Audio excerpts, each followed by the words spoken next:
Hi partner. Goodwill. Golden tips 1. Which of the following statement is correct? Goodwill.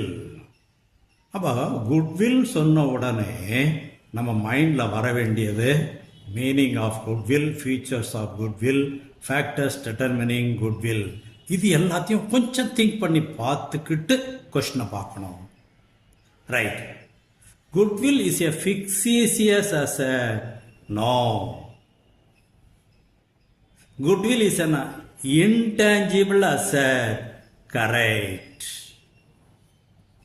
Following statement is correct. எது கரெக்ட்னு கேட்குறாங்க. அப்போ goodwill is an intangible asset. அதே நேரத்தில் இது சம்பந்தமாக இன்னும் ஒரு விஷயத்தை நீ தெரிஞ்சுக்கணும். இன்டான்ஜிபிள் அசெட்ஸ் நமக்கு எந்த பாயிண்ட்ல வருது? பேலன்ஸ் ஷீட்டில் ஃபிக்ஸ்டு அசெட்டில் tangible assets, intangible assets. Fixed asset otherwise non current asset. அப்போ அது சம்பந்தப்பட்ட விஷயங்களை நம்ம தெரிஞ்சிருந்தோம்னா தான் இதில் எப்படி கொஸ்டின் கேட்டாலும் எழுதிக்கலாம் நம்ம. Okay boys, thank you.